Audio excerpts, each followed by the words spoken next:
Actually, before we start, I just want to kind of kick off with a story. When I was a young boy, I used to like to watch game shows on TV. I always thought they were kind of the great mix of entertainment and education.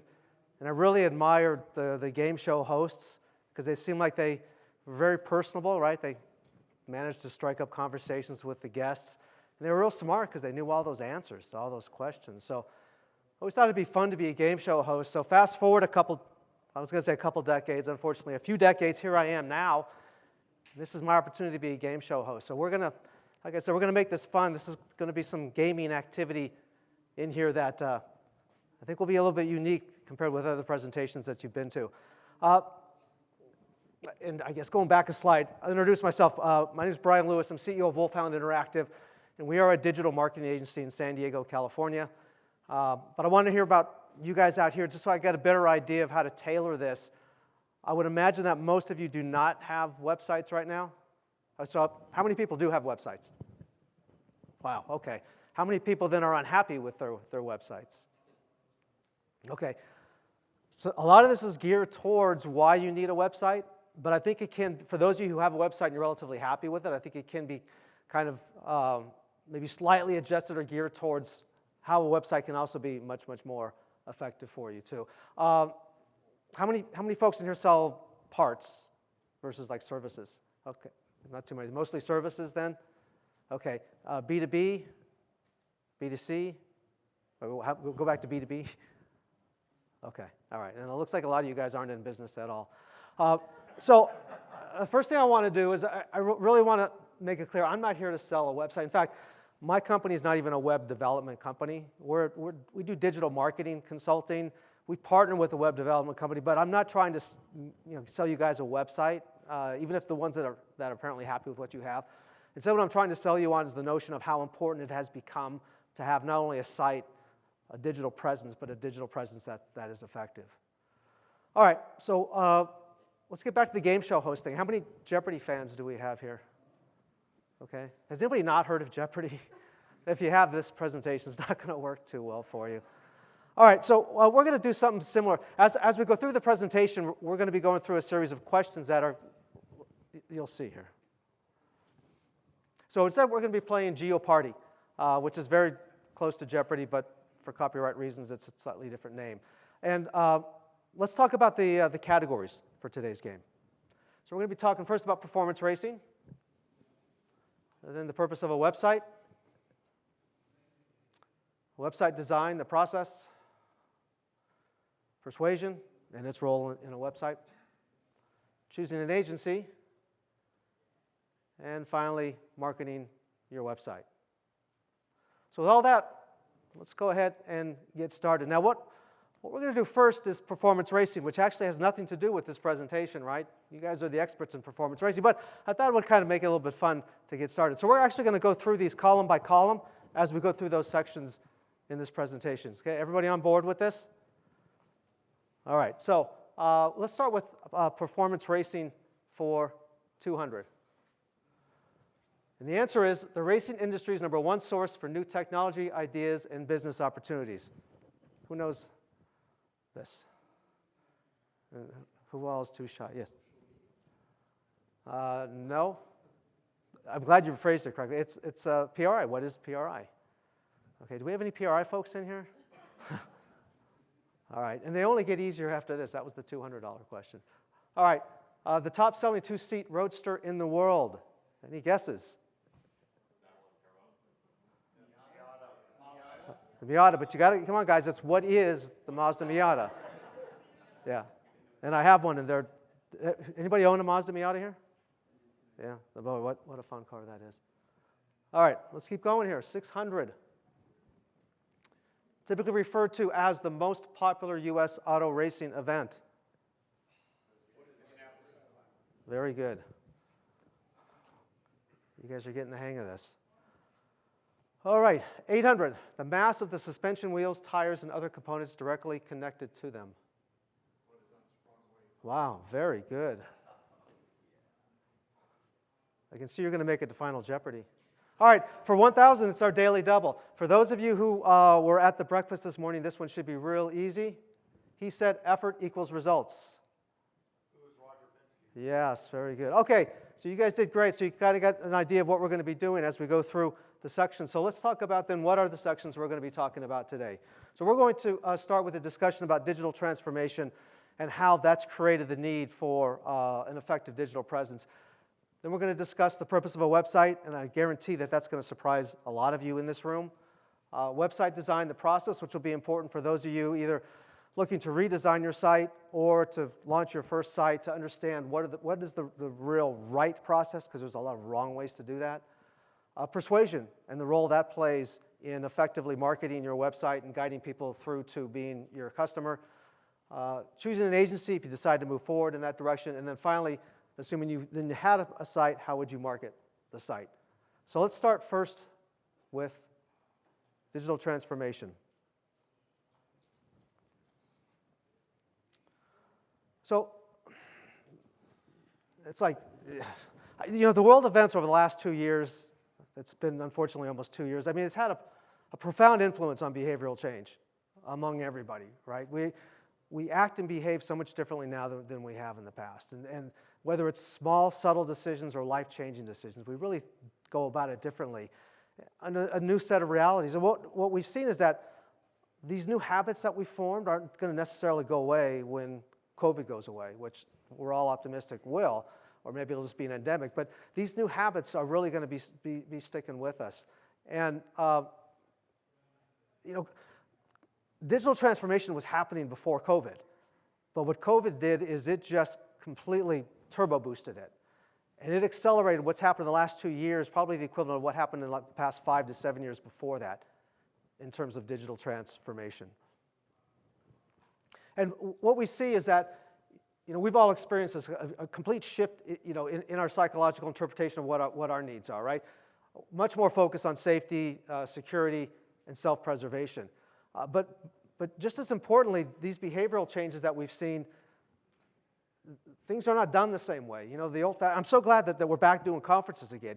I was wondering if that was going to ever happen. But the old way of doing things, and I'm also glad to see we're shaking hands again too, but the old way of doing things has changed, and it may not go away completely, but what we're seeing now is instead of that, we're seeing people conducting business laptops, on mobile phones, on tablets, email, chat, Facebook, Instagram, SMS chat, LinkedIn, TikTok, Pinterest. How many more of these are there? Snapchat, Twitter, I think that's everything. But you think about just a few years ago, some of those outlets were just things you did when you didn't have anything better to do. Now it's very common for a lot of people to be using all of those formats to do what was traditionally done via meeting people and handshake. And where are they going to go when they're looking for that kind of information? It's typically going to be a website. So I wanted to show this study by the Nielsen Group, which shows the purple bars is the average amount of time spent watching TV through the years, and then the blue bar is digital video. And it's no surprise, right? We would expect TV to go down. We're all doing that. We'll watch less TV and more digital video. So, like, Brian, what's the big deal here? I think what's important to point out is if you can tell in 2020, it's a little hard, a little blurry. In 2020, there was a bump up, a pretty significant bump up that continued in 2021, and then they're projecting 2022 at that. And in fact, what the Nielsen Group is projecting is that by next year, that digital media will account for 60% of the total media time. So actually more than the traditional media. And what that does is that opens up advertising. Like, what's that have to do with the website? Well, that opens up lots of advertising opportunities. In fact, Nielsen Group is expecting $200 billion in digital advertising. So when you think about your marketing plan, is digital advertising in that plan? Well, it should be. And if you have digital advertising, where are you going to send those people to? Ideally, you want to send them someplace. So if you don't have a website, that's where it becomes difficult. And if you have a website that's not effective, you're really not much better off. Another interesting statistic in the digital transformation is, according to Google, every second there's 40,000 searches done, keyword searches done. And Google expects that to double every 4 years. So think about that. In the amount of time that it's taken me just to say that, there's been like 250,000 searches done. And they could be searching for the types of services and products that you provide. And Google also states that 53% of consumers say they're going to shop more online this holiday season. Now, I know some of you are not B2C, and some of you don't actually sell things online. But nevertheless, these again are habits that we're all forming. These are the expectations that we have, that when we want to do something, we're going to start on a digital device. So who's the beneficiary when it comes to the type of company of all these additional searches and visits and time spent? And it turns out that small companies, I know this is real difficult, so let me walk you through what this is. On the vertical column, we have percent growth in website traffic, and on the horizontal row at the bottom axis, we have a time starting in January 2020, and I can't even read that, July 2021. And what these bars represent is growth in website traffic by company size. So the bars, the purple bar is the smallest company, from 0 to 25 employees. So if you just look at the growth in website traffic, which color bar is showing the greatest growth? Smallest companies with 0 to 25. Look, and it's tremendous. And most people think, oh yeah, all this website traffic growth is with these large companies. And it's not. The biggest percentage growth is in the smallest companies.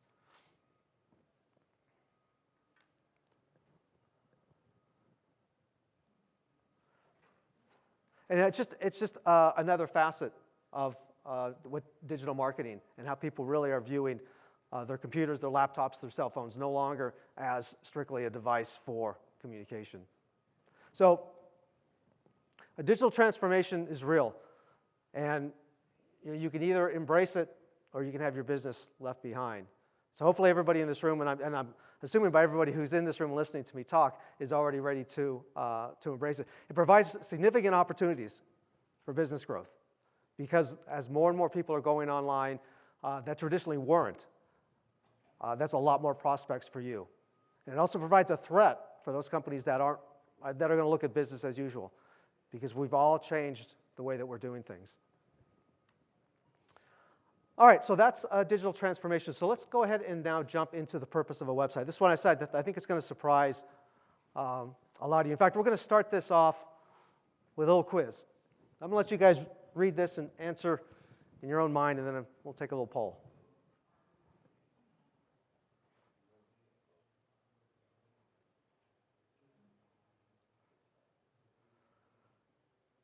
All right, how many people say A? B? C? You guys did answer this, right? D? E? And then F? Wow, that's pretty impressive. All right, so some of the people that answered F, what would you say is the right answer, since none of the above is none of the above? Very good. You guys sound like you may have heard me talk before. Well, and the reason I bring that up is the next slide I want to show you, this is a very common scenario. As I said, we're not a web development company, but we are brought in on some web development projects, not to do the coding because we couldn't sling a line of code if our lives depended on it. We're more digital marketing strategists. But we are brought in on some projects. And what I want to show you is a very, very common scenario. So picture this as a meeting of the key stakeholders within a company.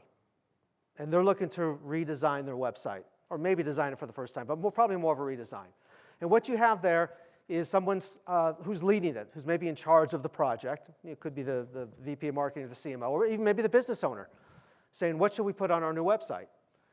And you have someone in the room, maybe a product director, saying, I want to showcase our new products on our website. And then the person sitting next to him, I want our visitors to sign up for our newsletter, because I know our newsletter is a great source of future revenue for us. And you got someone else in the room saying, I want cool video effects. This is the most fundamentally flawed approach to how to design a website, yet it is the most popular approach a lot with small companies, and we even see it in mid-sized and larger companies. And the reason why is because for those of you who answered F, that's the reason why. It's because this has no look towards what the visitor, the prospect, the person who's using the website wants. No one there is asking, what are our customers, what are our web visitors looking for? What's the type of information they're looking for? How much do they know about our company? Are they more interested in learning about our company or our services or our products?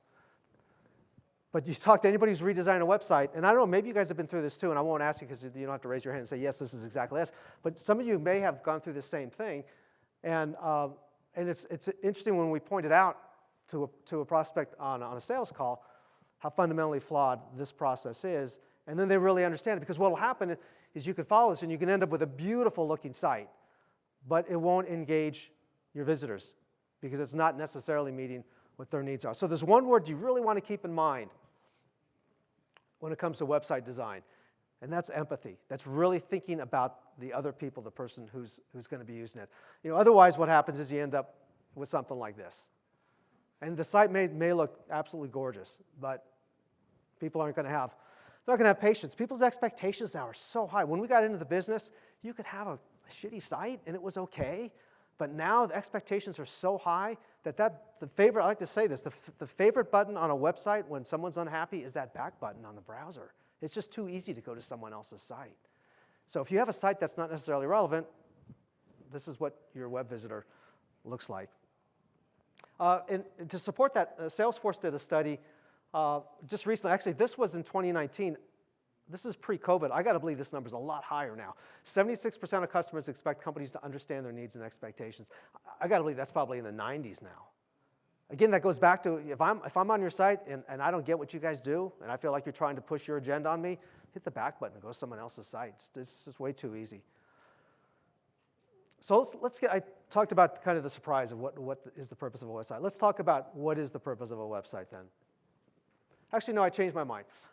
That's the wrong question, because that question is inwardly focused. That question is like those group of people around the room, right? What do we want on our website? The real question is, why would someone want to visit your website? We want to look at from their perspective. We want to be the advocate for our visitor, right?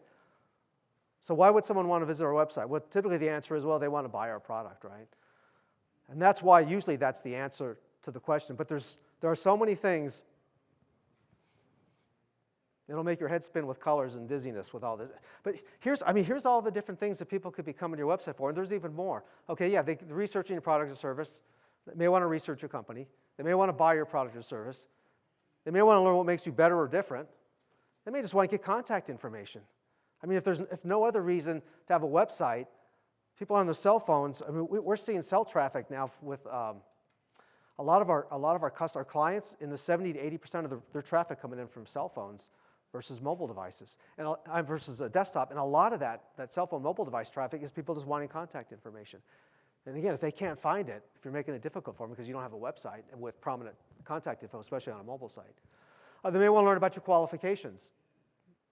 They may want to read customer reviews, learn what's new with the company, looking for thought leadership education, or they may want a job, which in this environment, trying to find qualified people is difficult, so you want to make it as easy as possible. So this tends to be surprising because usually people think kind of in this narrow vacuum of, yeah, the only reason I need a website is if I'm selling stuff on the website. And that's only one of the very many reasons people come to your site. And that's why when we get back to making sure it's relevant to their needs, have we addressed all those possible needs and prioritize them accordingly? So I think the point here was trying to make is that without a website or without even an effective website, whatever trust they're going to have in your business turns to skepticism. No matter how good you are at what you do, no matter what kind of reputation follows you around. I know there's a lot of folks here that their business relies on word of mouth and referral. But that person who's being referred, who may not have worked with you before, they're probably going to want to go online. And no, they're not going to necessarily buy or order anything or call you up and say, yeah, I'm ready to spend, I don't know, $20,000, $50,000, $100,000 with you. But they're going to be looking just to do their due diligence online. And without that site or without an effective site, that trust turns into skepticism. All right, so let's see how well everybody took in that. Back to our Geo-Party game. And we're going to go down the purpose of a website. So everybody ready for the purpose of a website for $200? Actually, they're not $200. I took the dollar signs off because I couldn't afford whatever that all adds up to. It was going to be too expensive for me. All right, the group of individuals your website should be designed for. Yeah, your visitors, your customers, your prospects. All right, purpose of a website, 400. This term that starts with an E is an essential characteristic to have when designing a site. What is empathy? to research your company, to get contact info, to read reviews, to learn how you can solve their needs, and more. Wait, what was that? Yes. All right, purpose of a website for 800. 76% of customers expect companies to understand this. Yeah, what are their needs or wants, expectations, sure. And $4,000, even if you don't sell anything online, if a prospect can't find your website, they'll lose a feeling of this about your business. You guys are doing really good. All right. So you ready for the next section? Any questions so far? Nope? Okay. All right, so website design, the process. So some of you, I think probably most of you in here have a website, so you've been through the process before.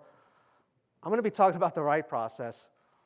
Depending on who you worked with, you may not have gone down this path. And we'll explain why this is the right process for you. Before we do that, through the years, we've seen that there's really 6 key categories of things that, if you do these 6 things on your website, you will engage your visitors much more, and you'll likely convert them. And converting doesn't necessarily mean that they're getting their credit card out and buying something. Converting could be a phone call. It could be them signing up for, putting their email in for our newsletter or downloading. Whatever the conversion goal is for your site, if you do these 6 things, I'll guarantee you, again, I'll buy you a beer at the happy hour, if it's not true, that these will improve. The first one, we've harped on this a lot already, relevancy, right? All about the customer, all about the visitor, all about the prospect. I probably don't need to harp on that anymore. Other than talk, just real quick, talk about, I get this question a lot. Okay, Brian, yeah, we're totally on board. We understand. In fact, we understood even before you got on stage and said it. But how do we go about doing that? And what we've seen is you can use quantitative information, you can use and qualitative. We've seen the most impactful data is the qualitative, coming from the people who have frontline communications with your customers. Because they're the ones who are hearing the questions, the concerns, the possible sales objections. Those are the ones that have, the information they have is gold when it comes to a website. So think about if you have a website right now, go to the website as if you're one of those visitors and with those questions in mind. Are they being, if not easily answered, at least is there a path where I can find an answer to that question? Aesthetics, that's pretty obvious, right? The site has to look good. We're going to talk about look good versus not look good. I mean, to a large extent, yes, this it can be subjective, but to a larger extent, there's an objectivity to aesthetics, and we're going to talk a little bit about that later. Okay, usability, is the site easy to use, right? What do I mean by that? Well, is the navigation logical and intuitive? When I click on a button, does something happen I don't expect? And we see this a lot. And what that does, that upsets your visitors, sets the wrong expectations. And in fact, it can even kind of harm trust. You break a promise. It's like this button says, schedule an appointment, and I click it, but yet something else happens. I expect the appointment to be scheduled, but maybe someone's going to call me. Then maybe the button should say, call me. Or just what happens is if you set wrong expectations with buttons, with links, with navigation, your visitors will soon learn to distrust everything on your site. So it's important that the usability makes sense. And not only usability makes sense, but if we jump back up to relevancy, is your navigation ordered the way it should be for you, or is it ordered for the way it should be for the people who are using your website, your visitors? Again, we see that a lot. We see, the order is, well, okay, the very first thing in our nav, other than the home, is about us. Okay, interesting. So most of the people who come to your website first want to learn about you before they want to learn about your services or your products. And that's fine. There's companies that are like that. But after we do some real digging, we found out, no, that's actually not the case. They really want to find out first, can you solve my problem? And then I want to learn about your qualifications. So again, think about those conversations that you or the people on your front lines are having with your prospects and your customers. What is the most important thing that they're asking first? And that should be the order of your navigation. Messaging. There's a thing called a wee-wee syndrome, which has nothing to do with going to the bathroom. A wee-wee syndrome is, and I challenge you guys all to do this. Not right now, but after the session, Go to your website and count how many instances of the words we and I versus you and your. And if you have more we's and I's than you and yours, then you're suffering from the wee syndrome. And the problem with that is that all of us, all we care about when we go to a website is solving our problem. I mean, it may be, it's not necessarily it may be a problem like I want to buy like that MX-5 Cup race car that I saw down on exhibit booth 2728, beautiful car, $89,000. I mean, that may be the problem I want to solve, is I want to buy that. But what you want to do is appeal to, in your messaging, appeal to what the benefit that's going to accrue to them. And it's really, really hard to write copy like that. And that's why copywriters get paid a lot of money. Because it's so easy to say, we're number one in our industry, we have the best customer service, our people are most experienced. The problem is you say all that stuff and it's like meaningless platitudes, because everybody says that kind of stuff. But if you can turn it around and say, you'll benefit from our team that has 36 years of combined experience, just by switching that around to you'll benefit from, gets a different part of our brains active where we're thinking about that versus, we have the most experience. So that's a wee syndrome. Trust and credibility. We don't have anybody here that works for Apple or Nike, right? So you guys don't necessarily have the brand equity that they do, or Best Buy. They don't have to worry about trust and credibility. We, as smaller, even mid-sized businesses, do. So we want to make sure that we are using trust and credibility appropriately to help keep people engaged on the site. It could be trust and credibility in terms of awards, reviews, testimonials, thought leadership. How many years in business, how many products we've sold. And then finally, persuasion, which we're going to get into in a little bit more detail. There used to be this notion that we could control a visitor when they land on a website. And we could maybe pull out the navigation and just throw a form on a page. And, well, they're going to fill out the form because they have no choice, right? There's no other place they can go on the website. And that's correct. There's no other place they can go on the website, but they can always hit that back button and go someplace else. That's called forcefulness, and it doesn't work because none of us are going to be forced into anything, but we can be persuaded. We're going to be talking about that in a little bit here, about the irrational biases in our brain that can really be, I was going to say taken advantage of, but I'll say leveraged instead, to the benefit of business owners. All right, so picture, a race car going around the track. It has fuel in it, right? And every lap that it goes around every lap that it goes around, it loses a little bit of fuel.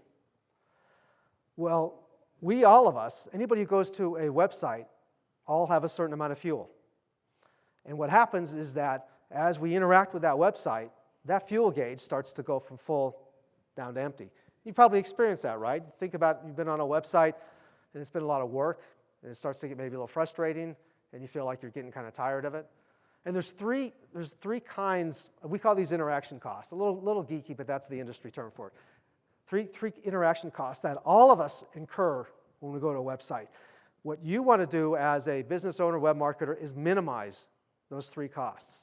And the three costs are, we'll start with the first one, cognitive, making me have to use my brain. If you make me have to use my brain too much on your website, I'm going to leave. I don't want to. I want things to be simple. I've spent 99.99999% of my time on other people's websites and developed certain habits, right? And then I come to your site and it's like, I'm not sure what I'm supposed to do.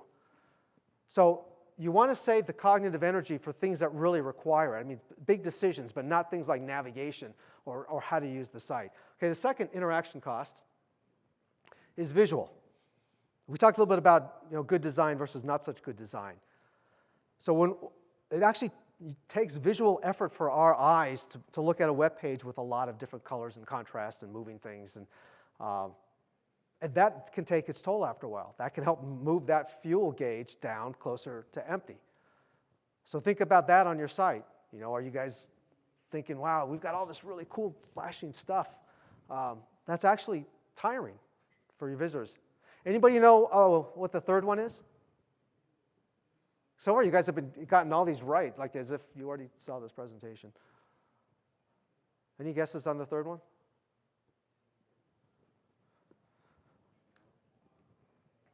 Physical. Moving the mouse, using the keyboard, clicking. So think about it. If you go to a website where you have to think and use your eyes a lot and use the mouse and the keyboard a lot, it's no fun, right? So as web marketers, as business owners, you want to look at your site from the perspective of these three interaction costs. Are we doing everything we can to minimize the use of them having to use their brains, use their eyes, and click around? You know, gone are the days of when people want to go to sites to explore.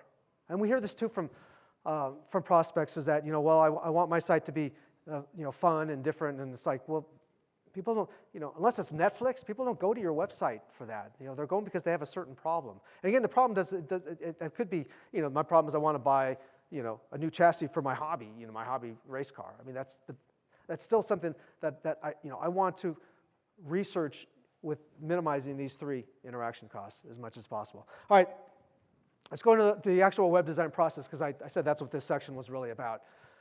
Some of this is going to be total review for you guys, but for those who aren't, I just want to make sure we go through it. There are 4 phases. The first phase, and this is the phase that may have been missed for some of you, is what's called the user experience strategy phase, before you get to design. And we're going to go into a little bit more detail on each of these. But that's understanding the objectives, your objectives and the visitor's objectives. And the next stage is design, development, and then QA. So let's talk first about user experience strategy. Before I do that, not to put anybody on the spot, but those of you who have websites, when that website was designed, do you recall a portion of the project or a phase of the project called user experience strategy or UX strategy? Okay, so 1 out of, I don't know, 30 people or so. All right, so well, what is user experience strategy? User experience strategy requires me to click twice to bring down that fancy graphic. Okay, the first thing is research and discovery. More importantly, at the bottom, it's understanding your goals and your visitor goals, right? You have a definite goal when you put a website together. Or you probably have multiple goals when you put a website together. It's not just, oh, shit, let's just put a website together because business is slow right now, we have nothing else to do. There's something you want to accomplish. But just as importantly, as we've talked about so many times already in the session so far, is the visitor goals, is understanding what their goals are all about. That all should be documented really well. And what we do for visitor goals is we actually develop what we call visitor profiles, which are similar personas. Anybody in the room ever worked with marketing personas before? Yeah, so marketing personas is basically identifying characteristics of your prospects, of your visitors. So we do that. Visitor profiles are a little bit different in that we're identifying characteristics of the people who are going to be visiting the site. And we can classify those because maybe we sell to consumers, maybe we also sell to businesses, maybe we sell to resellers, maybe we sell to people who've never, let's say that we sell, I don't know, we design chassis. Maybe we sell to people who are experienced racers, maybe we sell to first-time people who've never done this before. But we identify those classes, and then what are the characteristics they all share? We document all that. And we prioritize, okay, so we've got our 4 or 5 classes. You know, out of all those, which one tends to come visit our site most? Which one least? That starts to give us a sense of what that site's going to be about and how do we prioritize the information. So once that phase is done, still in the UX strategy part, we then create wireframes. Everyone know what a wireframe is? No? Yes? No? Shake your head, no? Okay. Everyone know what a blueprint is? You're building a custom home. They just don't start pouring a foundation and building the house, right? They do a blueprint first. And the reason why is it's a lot easier to change a blueprint if something's not right than it is once the house is being built. Same thing with a website. You should not just launch into a design. Well, first, you definitely should be doing the research and discovery. But even if you leave that out, you shouldn't just go into design without doing wireframes. Because wireframes, and that actually is what one looks like. It has no images, no colors, really no font treatments. It's the physical layout of a page. It's like a blueprint for a home. And that's what should be done first before you start having a designer design the site or design the page. Because that's where you can take a critical look at how is it structured. And then go back to those visitor profiles and say, okay, visitor A is coming to this page. Does this work for them? Well, actually, no. We need to move this over here or do this. If you're already in design, it's a lot more work to change designs. So that's why wireframes, which are your page layouts, is important. And the last part of UX strategy then is what we call information architecture, another very geeky term, but essentially it's your navigation or your sitemap. So that should be done before, all this should be done before design. So usually on the smaller projects, what happens is none of this is done. It's like the designer sets up a meeting with you and says, okay, great, I'm excited to get the project started. What do you want on your homepage? And then suddenly you're reverting back. Do you guys remember that little meeting I had on here with the people saying, what do you want on your website? Oh, I want people to sign up for my email. I want cool graphics. That's why this is so important to be done in the process. That's UX, which is actually user experience. Sorry, I get caught up in the acronyms. UX is user experience strategy. All right, next one, design. So, I mean, that one's pretty self-explanatory, but I think this kind of hits home. For those of you who don't know what Photoshop is, it's a typical design application for designing web pages. And you can learn Photoshop with free YouTube videos. I mean, it's a very sophisticated program, very professional program. But if you wanted to and you had a couple weeks, you could learn how to do it, not necessarily that well. But the point of this is that there's a lot of people who say they're designers because they know how to use Photoshop. But knowing how to use a tool and being proficient at it are really two different things, as this guy is telling us right here. Does anybody own the latest edition of the GTI? I think it just came out a couple months ago. This is an interesting case study in design. What Volkswagen did was they've removed almost every single possible button and switch and replaced it with a haptic switch instead, you know, where you slide and it's like really revolutionary, and it could be considered very cool. But what's interesting about this is that every car review that I've read about this, they slam this for usability. They say it is so difficult to use that when you're trying to do one thing, like I guess on the bottom of the infotainment screen, if you go to push a button, but your bottom of your thumb is touching the bottom of it, well, that's actually the volume. So as you're doing that, you're accidentally increasing the volume. So why did VW do this? I mean, I don't know. I didn't interview them. I'm thinking they did it because A, they could, and B, they wanted to be different and revolutionary. But like I said, every review I've read just slams negatively on it. And then you go into the forums, and people who've just bought the car say, oh, I love the car. It's so much fun, but I hate what VW did. I hope they go back to physical controls. This is what you have to be careful with a website also. Because it's very easy to get caught up in the gee whiz, the latest fads, the spinning things. I mean, one of my favorites. We do a lot of projects for companies that want to increase conversion from visitors to buyers. And one of the key statistics is the slower a page loads, the less conversion you're going to have. And actually, there's been a lot of studies that say a slower loading page will convert visitors to customers less. So there's these websites, and you guys might have one of these, where as you scroll down, it paints. You know what I'm talking? It actually paints the content. So if you scroll real fast, all you see is a white background. You guys know what I'm talking about? Traditionally, that should be a negative impact on conversion. But we've been able to back that up with a heat map study. What a heat map study does is it shows, as people are scrolling through a page, where they're clicking. And we've seen that on those pages that as you scroll, the content is delayed and then either flies in or fades in, that there's almost zero engagement. People are not clicking. Because for a lot of those people, think about it. Remember I said people don't have a lot of time. They want to get their answers quickly. They're scrolling fast. They come to the page is blank. They miss it. So again, what VW did here, and I think in the next generation they're going to reverse this.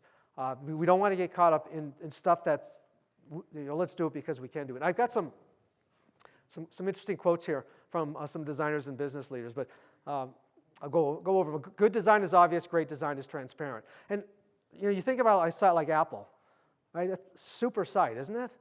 And it's not so much that you think about, wow, it's designed really. You almost don't even think about the design. I mean, the design for like Apple is transparent. So I know I'm on this kick about design for design's sake, but it's one of the biggest problems that we see with websites that aren't done right.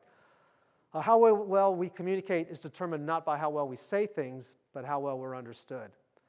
That kind of goes back more to the messaging I was talking about and that wee-wee syndrome thing. So think about the content on your site, and it's got to be thinking about from the perspective of who's going to be reading it. Are they going to be able to understand it? And finally, design is not just what it looks like. It feels like. Design is how it works. So design has a huge impact on the usability of your website. So let's talk about some of those elements right now. What I have here is we're going to talk about various visual elements and the power that they have in attracting our eyes to a website. And I have this thing up here, this visual attention meter. So as I'm showing you these different visual elements, watch how that visual attention meter changes. And this will make sense if it doesn't. So the first thing we have here is text. And so see how the visual attention meter is barely moved. Text doesn't really attract our attention that much. But it does, right? I mean, it does versus nothing on a page. What attracts our attention more on a page is going to be an image. So if we come to a website with an image and text, our brain's going to tell the eyes right away to go to the image. The text we read secondarily. But there's something that is even more powerful than an image. And that's an image of a person. That's highly engaging, especially if they're staring right back at you. By the way, we've done some tests that have shown, despite the fact that big companies still do this, as witnessed by this slide right here, that you're better off, you'll get better engagement on a web page when the person is looking not directly back at you, or at the person looking at the page, but where you want to look. Because we always look at what people are looking at, right? I mean, if you guys all looked over there, I'd be like, yeah, what's going on over there? So if in this case, if we wanted the visitor to read auto insurance, we've done a lot of tests that show it's actually more effective to have her looking at auto insurance. But in any case, images of people, they're very engaging because our brains wants to evaluate them. Oh, do we know that person? Does it look like a friend or an enemy or a possible mate? I mean, just all these things, or, I don't like her haircut. All versus, a picture of a landscape. But there's something even more powerful than a picture of a person. Any guesses? Video. Someone say a race car? I like that answer. It's motion. Video. So video kind of falls under that. And I was kind of hoping in an indirect way that somebody, actually I think someone just did get up and leave. I was hoping that in an indirect way that somebody up front would have gotten up and would have left. Because what happens is our eyes are naturally attracted to something that moves. So like for everyone here, the only thing that's moving is me and that right now. If someone up front here got up, right away all your eyes are going to go to that. It's instinctual. Our eyes are better at interpreting things that are moving than versus things that are still. And the theory is it goes back to caveman days when things that were moving were a threat to us. So think about motion or auto-playing video or rotating banners. You know what those rotating banners are on a home page? Those all can be incredibly powerful to attract the eye, but they can also be powerfully a nuisance. They could be very distracting. Because what happens is, if I'm trying to read this text over here, my eyes keep, in the corner of my eye, I'm seeing this guy waving, right? And so my eye keeps wanting to go back there. So any kind of motion you have on your page, once I start scrolling, after I've consumed it and it's still going, as I scroll down, if I'm trying to read something down here and that motion's still going, my eye kind of wants to keep going up there. So be very, very careful with motion. All right, so let's talk real quick about development. I'm not going to get too much into this. What we recommend, I think this, as far as the development platform, again, we're not a development company, is WordPress. Everyone in here familiar with WordPress? Everyone heard of it? I was blown away by these statistics. Almost 4 out of every 10 websites across the internet use WordPress. That's just not just small companies. That's just not just blog sites. It's 4 out of every 10. And when you talk about a content management system is likely what you all would have on your websites, and it's just an easy way to have to set up templates for your web pages. Almost 2/3 of websites that have a content management system use WordPress. So the nice thing about WordPress is that it's well supported. If you need to find someone to fix something, it's very easy, or a lot of times you can fix it yourself without knowing any coding. But that's generally what we recommend. And then something else that even still we see a lot of our clients forgetting about is mobile. And the overall statistic, and actually I have the source that pops up on the bottom here when it comes up. No, I have it right there, but it's really hard to read. Statista of this year, 55% of web traffic generated from mobile devices. As I said, we have some clients, 75 to 80% of their traffic is mobile. So don't forget about mobile. And the people who are using social media, this makes sense, right? 91% of them are using social media on their mobile device. But what does that mean to you as business owners and web marketers? If they're using social media on their mobile device and there is a link to your site, they're going to visit your mobile site. So we're now starting to see some clients that are telling us, we want primary emphasis on the mobile experience first and the desktop second. All right, that is development. QA, don't have really anything to talk about with that other than, whoever you have do your site should have a good quality, good QA, quality assurance, that's what that means. Quality assurance process in place. They shouldn't rely strictly, on you to go find the errors. And the thing that just needs to be cautioned is that there's almost an infinite number of browser and device combinations. And so you want a company that has the tools to be able to look at your site across all those different combinations. So last thing regarding website design process is how long does it take? I would say we haven't done any due diligence in terms of the people in this room, what their websites are, but I would say expect a 3 to 5 month period. So if you're talking to someone who says, yeah, we can get your site done in 3 weeks, they probably can, but it's going to be a site that in 6 months you're going to say it was a mistake. To really have it done right, 3 to 5 months, and that's depending on really the key driver of the calendar is up to you. It's your turnaround time. Because as the user experience strategy folks or the designer gets stuff to you for your approval, if that takes 1 or 2 business days, great. 3 or 4 months is possible. If you guys sit on stuff for 2 weeks, you're looking at 6, 7 months maybe. But anyways, that's a good benchmark. All right. Everyone doing okay? Everyone ready for another round of Geoparty? All right, so we're going to do the design process for 200. How are we doing on time? Okay, we're doing fine. All right, the first stage in a web design project is focuses on layout and structure.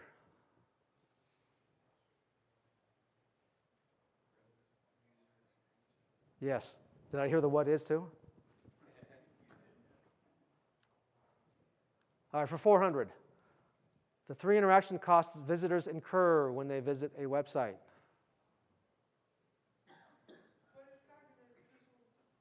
Wow, very good.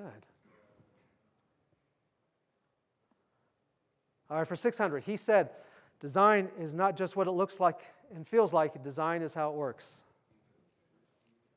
Yep.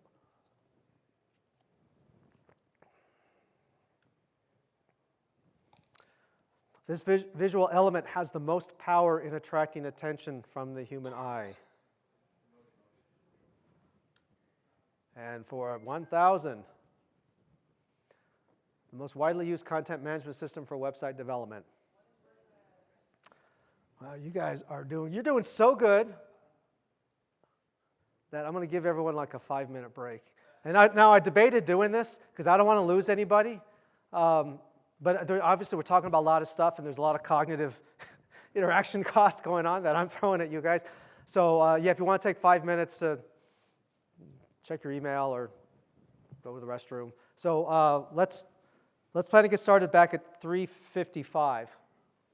And as long as you guys promise you guys don't come back to like a half-empty room here.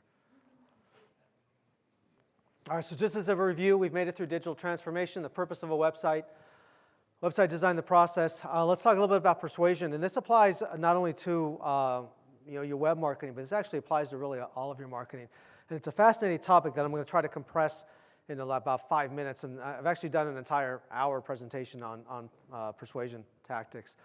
But persuasion tactics they're really interesting because they play off as I said, the irrational biases in our brain, the reason why we make illogical choices, illogical decisions. And it's really understanding that there's three parts of our brain. There's the thinking part, which tends to only be recruited when it really, really has to be. That does the heavy lifting part of the thinking. There's the emotor part, which forms our likes and our dislikes. Actually, in the emotions, it brings up another story. It reminds me of another story. When my son was very young, I'm from San Diego, took him to the San Diego Zoo. And it was real crowded that day, so we had to park way far out in the parking lot and take one of those shuttle buses. You guys done that before, right? And the shuttle buses to the front gate. And we got into the zoo, and it doesn't matter, it was crowded, but we had a great time. And so we get home, and his name's Justin, Justin's mom says, well, Justin, did you have a good time at the zoo with Daddy? And Justin says, oh, yeah, I saw some bears and some lions, and I got to go on this bus ride, too, and it was really, really crowded. And there was this woman that was standing right in front of me because there were no seats. And Daddy asked if I could give up my seat. And so Justin's mom says, well, Justin, I hope you did the right thing and gave up your seat. And Justin said, well, yeah, I did, but I was sitting on Daddy's lap.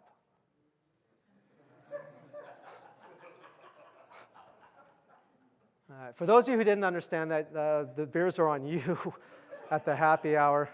Anyways, it was the emotor that, if you thought that was funny, it was the emotor part of your brain that did. But the important part is this reptilian part. That's the part that controls our blinking, our breathing, the part that we do stuff without even thinking at all. And that's the gatekeeper. When someone's on your website, you have to get past that reptilian part of their brain before the emotor or the thinker is going to get involved. If the reptilian part of the brain kicks you out, then you're not going to make it to where they want to be. And that goes back to, again, making things simple. But I want to point out, the reptilian brain makes your typical web visitor lazier than you think. So keep these all in mind. Again, look at your website from this perspective. But remember that your web visitors are probably lazier than you think. They also want control. Auto-start videos, they're probably going to try to stop it. Or they may not even be in a situation where they can watch a video or have the audio play. They like to have control. Auto-scrolling testimonials. They want control. How can you time those right? How can you time? I have this conversation with clients that have, I don't know if you guys have them or not, testimonial, and then all of a sudden it zooms and there's another one there. So I wasn't done reading it. Or more than likely, I was reading it and I got a Slack message, I got an email message, my phone rang, someone came in my office, and then I come back to read it and it's gone. And the counter to that is, well, we want them to see all the it's not what you want them to see, and they're not going to see all those testimonials. They're going to get frustrated. So try to leave the control up to your visitors. They want to spend the least amount of time. I talked about this. Even if it's a hobby to them, they got a lot of other things going on in their lives. They really don't want to spend a lot of time on your site. And they're not going to use it the way you intended it. The reason why they're not going to use your site the way you intended it is you know too much about your company, and which is why digital agencies are so valuable. Even ones that aren't that good are so valuable at coming in and helping out, because they can look at from a totally different perspective. I don't know about your company, but I can look at it, I can play the role of your visitor. Once I understand your prospect, and we go through that process first of the visitor profiles I was talking about, then I'm going to play the role of that prospect. And then it's going to turn out, I'm going to ask a question like, oh, did you know that you're saying this, but how am I supposed to have already known that? And it's, oh, yeah, you're right. Yeah, you're right. Most people won't even know what that means. I mentioned this, okay? These people have spent their time on other websites, and any habits that they form, they're going to be able to expect to use those on your website. So don't try to be revolutionary with, especially like navigation type things. The reptilian brain makes it. If they don't see it, it doesn't exist. So if it's below the fold on other pages, if they don't see it, they're going to think it's not even there. Don't know as much about your products as you. So we talked about that already. So keep that all in mind.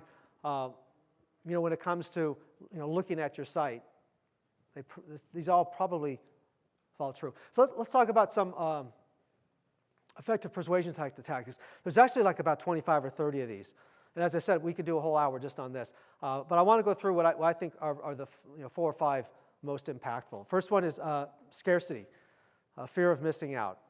And for some reason, we tend to value something when it's hard to come by or limited supply. But it works. And it works on e-commerce sites. when you see, order now, only 2 left in stock. So think about, there's a lot of ways to employ scarcity that doesn't have to necessarily be employed on an e-commerce site. Next one I want to talk about is anchoring. So the way that we evaluate something is based on comparing it to something else. It's hard for us to evaluate something without having it to compare to. I had a friend when I was a kid. I had a friend who was great at anchoring. He wanted to borrow $20 from his dad, and of course he would never pay him back. But instead of asking his dad for $20, he'd ask for $50 instead. And his dad would say, and this is going back a lot of years, so that was a lot of money. His dad would say, "That's outrageous. I'm not going to give you $50. He said, "Oh, all right. Well, how about 20? Well, okay, here's the 20. And he knows that if he would have asked for the 20, he never would have gotten it. And the reason why, it's the same amount of money, right? $20 either way. The difference is his dad was anchored with that $50. The same thing happens on websites. If you're ever going to show, for those of you who do sell products, and if you put them on sale, and you got a regular price and a for sale price, show the regular price first, and then crossed out. And then the sale price. Because the regular price, if it's $4.99, that anchors me. And then when I see it's on sale for $4.19, it's like, oh, that really is lower. If I see the $4.19 first, I don't have anything to compare it to. The $4.99 comes after. We read left to right. One last thing on anchoring. I read this study. They took 2 groups of people, and one group they asked, give me the answer to 1 times 2 times 3 times 4 times 5 times 6 times 7 times 8. And the average answer was, I think, 512. And they went to a completely different group of people. And they said, give me the answer to 8 times 7 times 6 times 5 times 4 times 3 times 2 times 1. Okay, now, for those of you who aren't real good with math, the answers are going to be the same. But the first group answered 512 as an average. The second group answered like 2,500 as an average. And it was the same thing, just that one started with 1 and the other one started with 8. Again, it's that perception. For those of you interested, I think the real answer is like around 40,000, so no one was anywhere near getting that one right. Bandwagon social proof, you guys are aware of this, right? We all tend to think that if a lot of people are doing it, it must be good. That plays into the whole thing about testimonials and reviews. This one, we see this done wrong a lot of times. So when you pay for something, you're actually activating parts of your brain that is the same parts of your brain that when you feel pain. I mean, come on, let's face it, take a credit card out and pay for something. That hurts, right? So tell me, why when you go to a website that sells something, do they have their price in bold red that's huge? Unless you're a price leader, you really want to downplay that. And if you go look at like expensive jewelry, like on Tiffany's site, the price is like that big, right? I mean, it's like $8,000, but it's that big because they don't want you focusing on the price. You go to a nice restaurant, you don't even see a dollar sign, right? You don't see .00 either. The price is downplayed. They don't want you thinking about you spending $75, $80 on a nice hamburger. They want you focusing on the nice hamburger instead. So remember that unless you're the low price leader, don't make a big deal out of price. That's something that we want to avoid at all costs.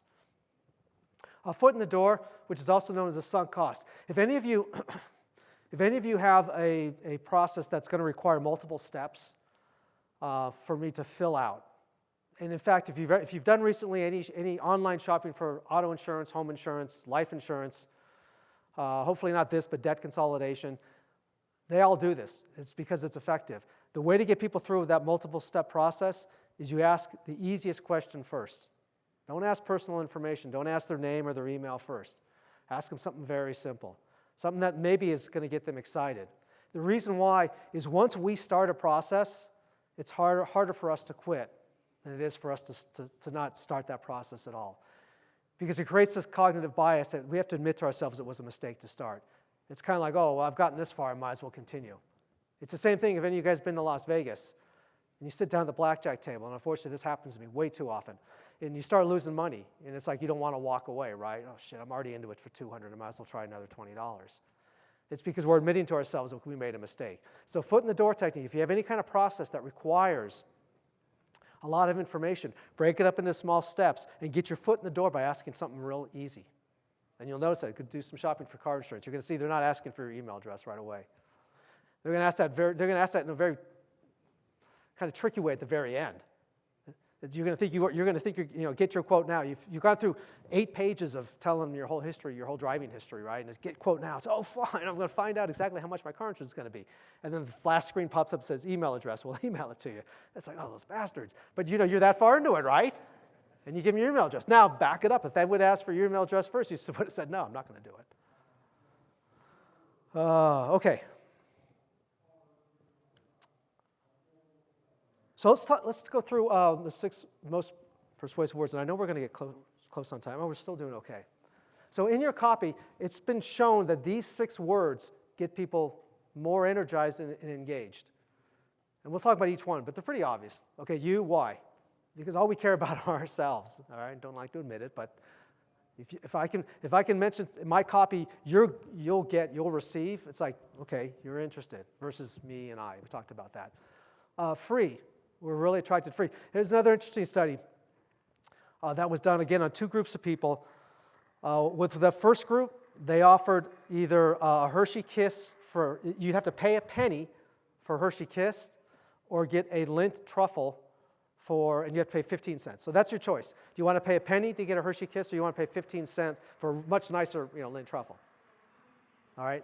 And how do you think most people did? They paid that 15 cents. Right, for the Lindt truffle. So then what they want to do is see, well, if we drop both of those by 1 penny, so now the Hershey Kiss is free and the Lindt truffle is 14 cents. And they went to a different group, and they said, you have your choice. You can either have a Hershey Kiss for free, or you can pay 14 cents for a Lindt truffle. And what they found out is the majority now wanted the Hershey Kiss for free. They're both just 1 penny cheaper, but the difference is how powerful the word free is for us. Because... Why? Because. Why do you want my information? Because you'll get this out of it. So if you have a certain characteristic about your product or your service, or you're asking for something, explain why is going to get more people. I mean, it's the same thing as like my friend who asked for the $20. It's like, well, why do you need it? And he didn't usually give the right answer for it anyways. Instantly, we don't like to wait. New, obviously we like new stuff. Get is super powerful because we like to get stuff. So, think about it. Going back to that wee copy. Can you use the word "get" in there? Get. The example I gave was, actually it wasn't feel more confident.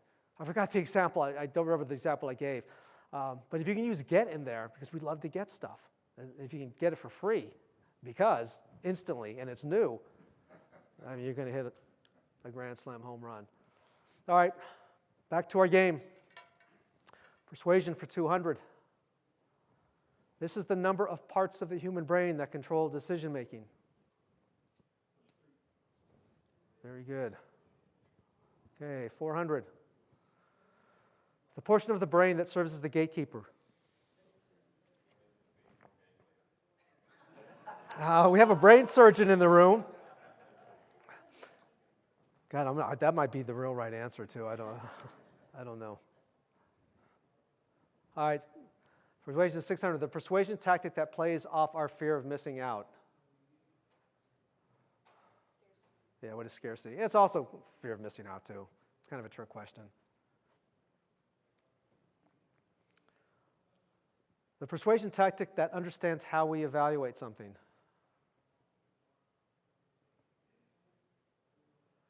Remember, we compare it by comparing it to something else? What is anchoring? Yeah. Now that you know some of these, you'll see them. Southwest does a great job of anchoring. I've been on their site in the last few months. Maybe I think they still do it. They have 3 different types of airfares. I don't know what they're called. The most expensive one, and I don't even know what you get for the most expensive one because I always get the cheapest one. Then they got the middle one, and they got the cheapest one. You know what they show first? They show the most expensive one first. Yeah.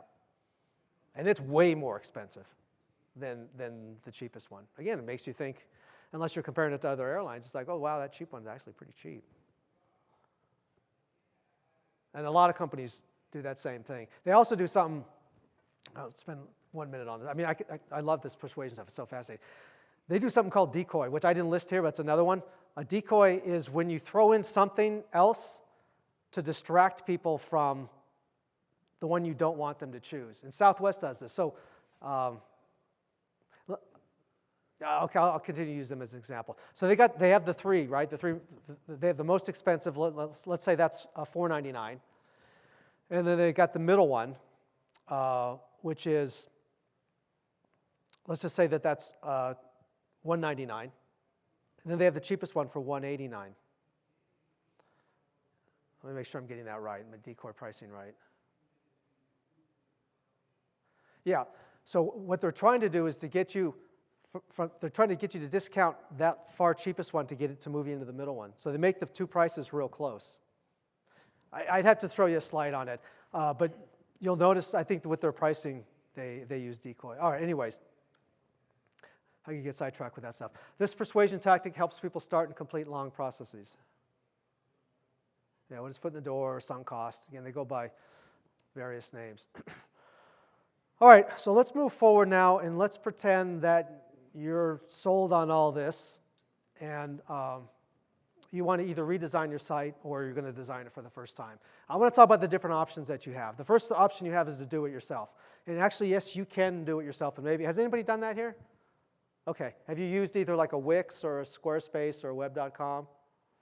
Yep. Yes, no? So yes, you can do this completely on your own. You don't even have to know how to write any code. It's generally, anywhere between $10 a month and $39 a month, which seems like it's a bargain, but remember, it's every month, and if you keep the site for 5 years, it can really start to add up. And you're also kind of held hostage to that company. So it is the lowest cost. You're going to be pretty limited on flexibility. And the point is that you're the designer. So, I would imagine I could probably watch a YouTube video on how to drill a tooth for a cavity, but I don't think I'd want to do that. So, I would say, despite the fact that some of you have gone down this path, with all this digital transformation, something to think about is, the website is such an important tool that you may want to give some consideration of moving out of the do-it-yourself category. The next level up is the freelance designer developer. And this is the kind of the individual you find, or maybe you know somebody, your cousin or ex-wife's brother-in-law. You can find them on Upwork or Bark or Turing. And they'll probably charge you, and I'm guessing for what the typical site of yours would be, I'm guessing anywhere between $2,000 and $6,000, for a turnkey site. So it's modest cost. But the downside of these guys is that, God bless them, but they don't really have the processes. They're not going to do that user experience strategy. They're the ones who are going to call you up and say, okay, it's time to work on your homepage. What do you want on your homepage? So they're, as I said here, the jack of all trades, but the master of none.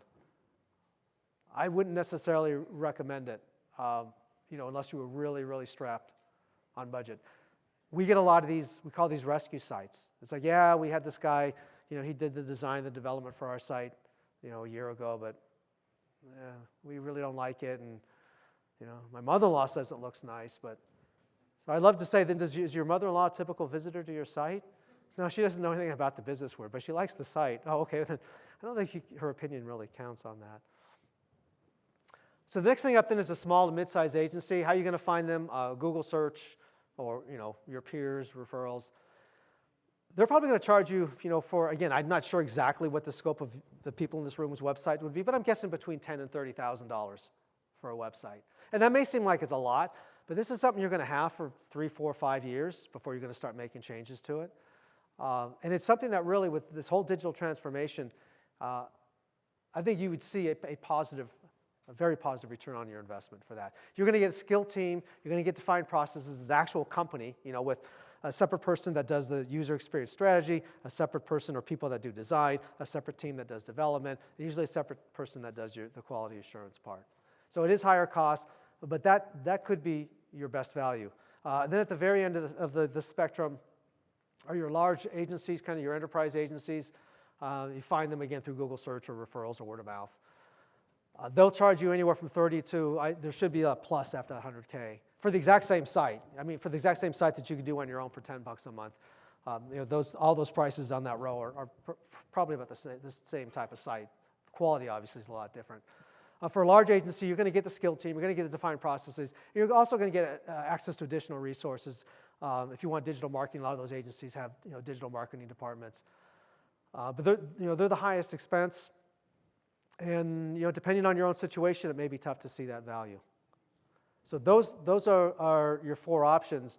In terms of how do you get started, very first thing that we recommend is identify your objectives. We talked about this a little before during that UX strategy phase. Write down what it is you're trying to accomplish with a website. Also, know what your budget is beforehand. I mean, if you can afford, say, $20K and up, then I probably wouldn't think about the do-it-yourself or the individual person who does everything. Go straight to a small or large agency. Determine what you like in terms of other websites.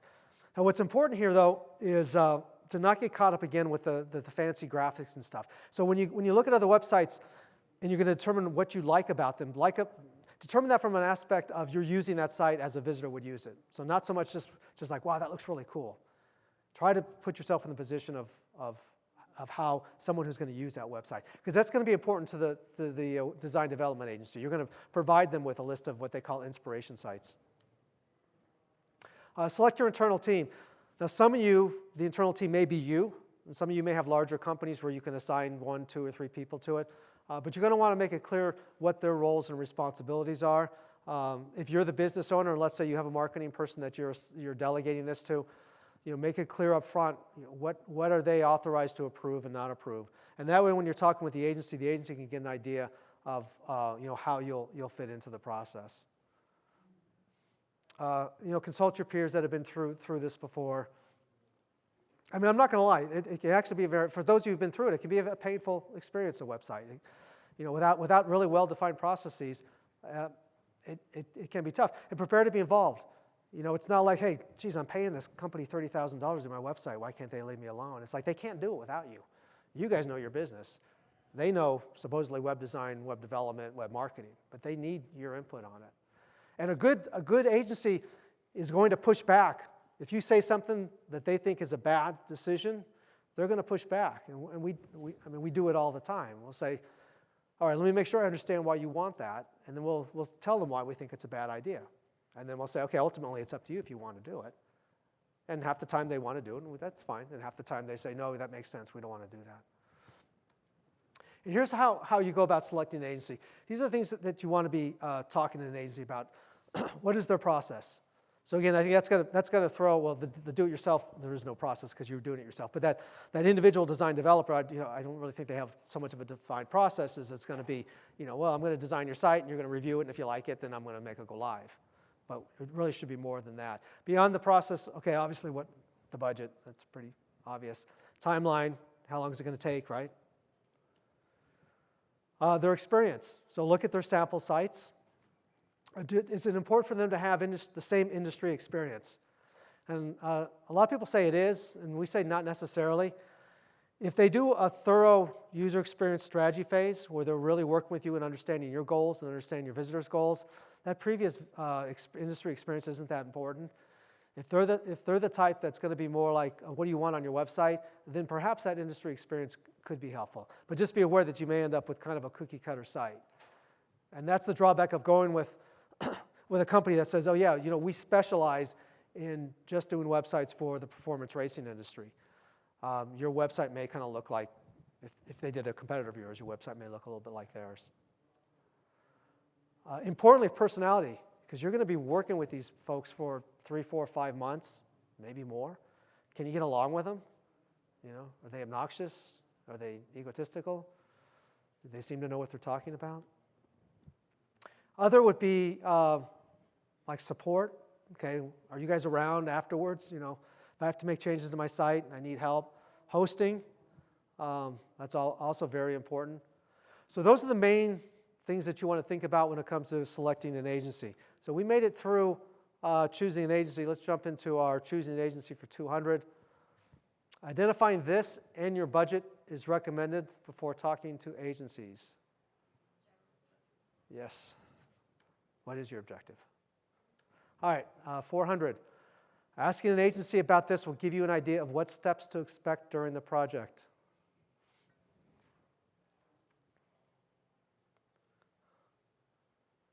What is their process?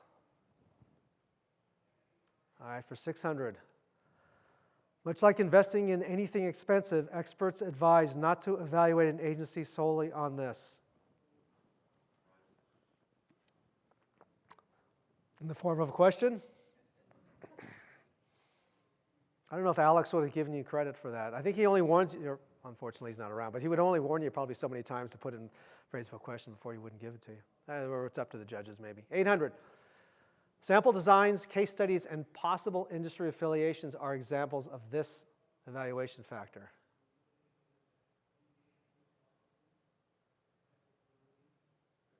Yeah, it's experience, yeah. Industry affiliations kind of throws it off. I mean, it should be industry experience, but that would give away the question. Okay, finally for 1,000. This important evaluation factor has nothing to do with their past work or their process or their capabilities. Personality, yes, what is their personality? All right. So we got 9 minutes, which we could do 2 or 3 sections, 2 or 3 hours on this. We're going to go through it in 9 minutes, and I think some of you were in the previous session where, I forgot his name, it's not Chris. Who was in the previous session? Okay, and I heard that was really good. He did web marketing, right? Okay, so I'm going to race through this. I think most of you guys are familiar with search engines as one way to market your website. You know, we have what's called our paid ads whenever you see the word ad. This might be like super elementary for most everybody in here. But you also have what's called, when it doesn't say ad there at the bottom, those are called organic listings. And with the pay per click ads, you can advertise to show your ad up there, and every time it's clicked, you pay a certain amount to Google. With search engine optimization, you don't pay when it's clicked, but you have to do certain things to your website and build content and build links back to your site to convince Google to show you up high. But anyway, search engines is one way to market your site. Social media, what we've seen is that social media can be really good for brand awareness. Only so for actually, if you're looking for more like bottom of funnel, I want to convert visitors to customers, it's really tough. Whenever you use it though, you want to make sure that you're targeting as well as possible. You just don't want to, blast out to a general audience there. God, I really want to go through these. Let me see, what do we have? We got 8 minutes. We're fine.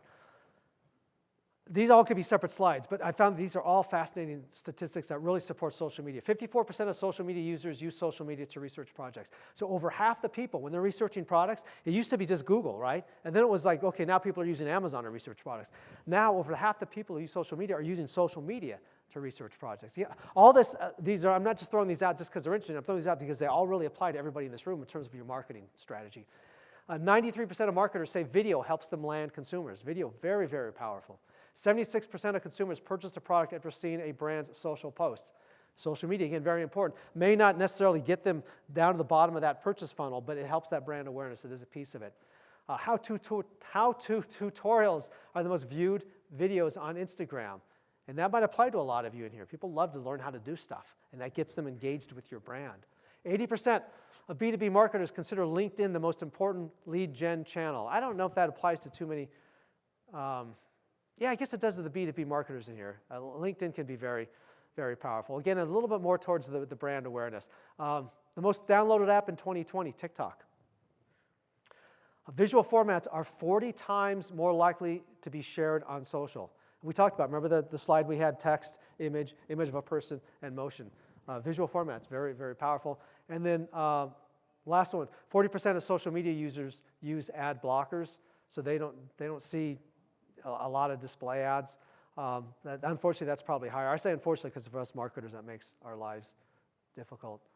And then these are just other means to market your site. And we don't have time to go through all these, but the point of this is that there are so many opportunities to really get the word out there about what your company does.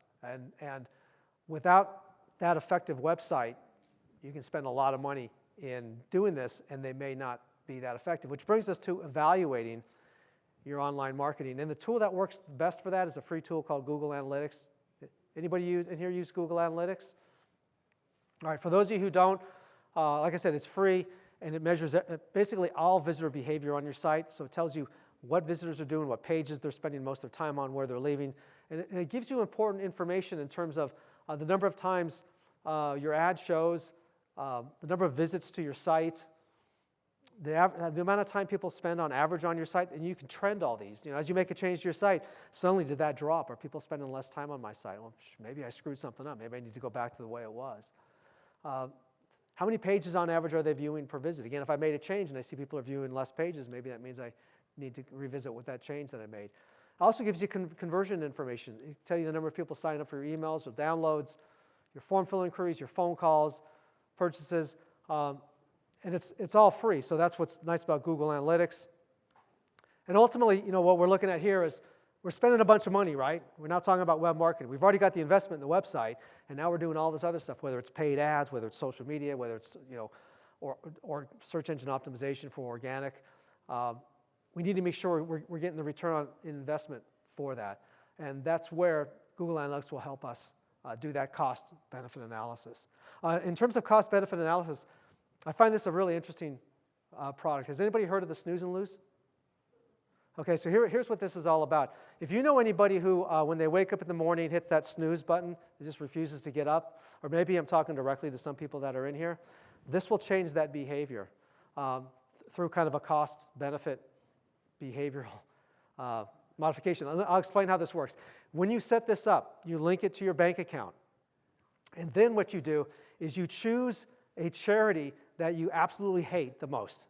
So let's say you're a Republican, then you set it up, tie it to your bank account, and you tie it to the Democratic National Committee. Or let's say that you're a butcher, then you can tie it to PETA, the people for the ethical treatment of animals. Yes, PETA, yes. So every time you hit your snooze button, and you said how much you want to donate. Oh, that's for my husband. Yeah, whenever I talk about cost-benefit analysis, I got to bring that one up. All right, so we're getting close to wrapping this up. Tactics designed to improve the positioning of web pages in the organic search results. Search engine optimization. Yeah, what is search? And I didn't really talk about this, so some of these might be a little bit difficult for those who've never heard of these things before. This marketing tactic allows your ad to show in the search engines and only charges you when your ad is clicked. What was that? Google Ads, yeah. How many people in here do Google Ads? Okay, not too many. 93% of advertisers say this media format helps them attract new customers. What is video? Yes. That's good because I went through a lot of stats really fast there. What's the most, I can't say what's the most, the most downloaded app in 2020. All right, and then 4,000. The online tool used to collect, report, and analyze visitor behavior of your website. Google Analytics. All right, so we're going to wrap it up here with just 2 more slides. And instead of doing a kind of a question thing for Final Jeopardy, what I wanted to do instead was just cover the key takeaways real quick. So this isn't actually part of the game, but I thought we should have that slide up there anyway. So let's go through these key takeaways, because we've talked about an awful lot of stuff. Why are we all here? It's because of this digital transformation. And the pandemic has really continued to accelerate this. And because of that, as I mentioned, it's created both opportunities and threats for businesses. A lack of web presence will lead to skepticism and frustrated prospects. And again, they may just be looking for your contact info, and if they can't even find your website with you, regardless of what kind of reputation you have, they may think twice about doing business with you. 4 phases of website creation: user experience strategy, design, development, and QA. That first one is very important. That's setting the foundation for everything. Remember who your website's for. You guys knew that before we even started this. You guys get an A+ for that. Be careful of design for design's sake. I beat the hell out of that over the last hour and a half. But remember, design should help be an aid to your visitors. How do you go about creating a website? You got lots of different options. The do-it-yourself, from the $10 a month to the large enterprise agencies that'll charge you over $100,000 if you wanted to go that route. How do you market your site? We went through that. We went through about 4 hours of web marketing in about 2 minutes. But search engine optimization, PPC, social media, public relations, YouTube, blogging, podcast, email. Point of that is almost unlimited ways, but you need an effective website to drive them to. And then finally, the tool you'd use to evaluate would be Google Analytics. And I think we happened to wrap up right on time. Unfortunately, didn't leave any time for questions. I mean, I'm here, so if anybody's got any questions, or we can open it up right now. Yes? Going back to something we talked about earlier, you mentioned that the research showed that you had 0 engagement on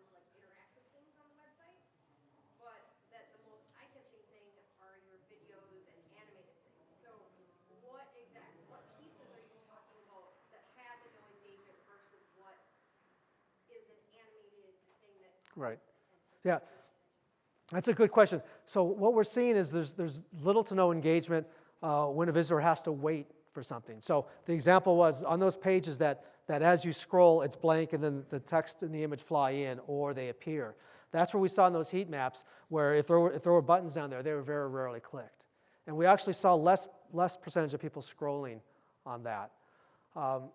Yeah, I mean, so the thought is, well, so if there's a button I really want them to click, how about if I just make it like just go crazy, it's animated and stuff like that. And it will draw their eyes. It's definitely going to draw their eyes. Will it make them click it anymore? That goes back to, I mean, I would say probably not, but that goes back to a very popular A/B split test that a lot of companies do, which is testing the color of a button. What color works better, green or orange? Well, Amazon uses orange. Well, what about green? Because green means go, but no, red. And there is not like one set color that converts best. What actually converts best for a call to action button is one that stands out, has the greatest contrast to the background, or that provides the greatest visual attention. So to some aspect, yeah, maybe if you had a twirling, buy now button that was still easy to read, it might be a little annoying, but we've never tested that. We might want to test that.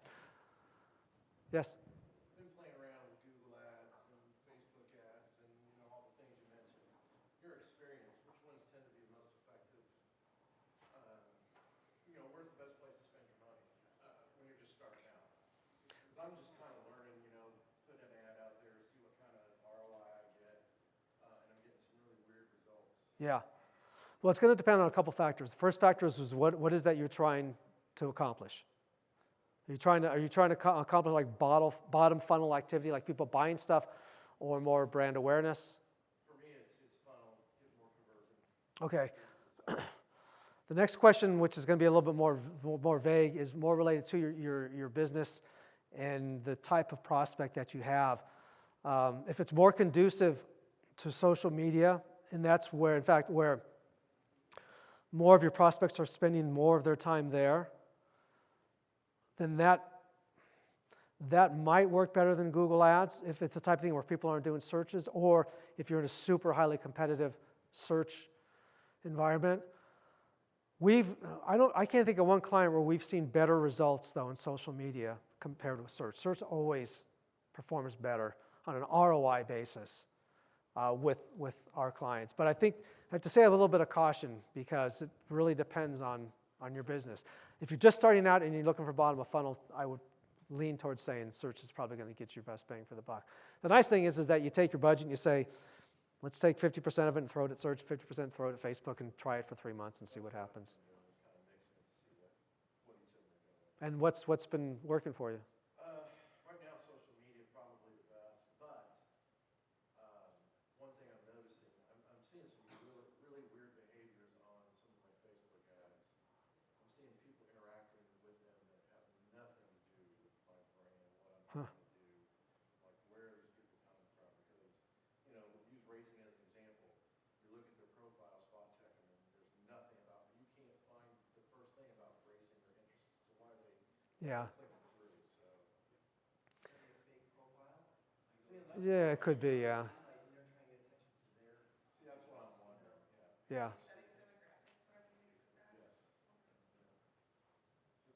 Yes? Basic tenets of SEO. What do we do to have successful SEO? Well, I'm not an SEO guru by any stretch of the imagination. I mean, at a very high level, it comes down to content that convinces Google that you're a quality resource. It also has to do with quality links coming back into your site from authoritative sources. And then there's the technical aspect of it, which would be kind of behind the scenes stuff that a developer would do. Maybe like your H1 tags, your alt tags. So there's a lot to it, and depending on how competitive the keyword phrases are that you want to rank for, it could be a very involved process. We used to do SEO back many years ago when it was easy, and when it got difficult, especially when it really came down to building content or building links back and trying to find influencers who had very powerful authoritative sites and get them to take your content so they'll build links back to yours. And it became too much effort for us. We got out of that business. Questions? No more questions? All right. Before you all go, don't want to forget this. There is a QR code on the back of a chair in front of you. And if you can, There's some trick. Every time we've tried to scan it since the first session, it just says you've already taken the survey. I don't know, we have an expert here. After the last class, and then I tried to do it again earlier. When you scan the code again, it just says you've already taken the survey. Do we need to clear the cache out there in order to redo it? I don't know, I didn't know that was a problem. So it should, Because we've done all three today, so that's what. So we couldn't leave any reviews for the second one or. so you get a 0. They'll just have to have me back next year then. All right, everybody, well, thank you much. Thank you. We'll see you at the happy hour.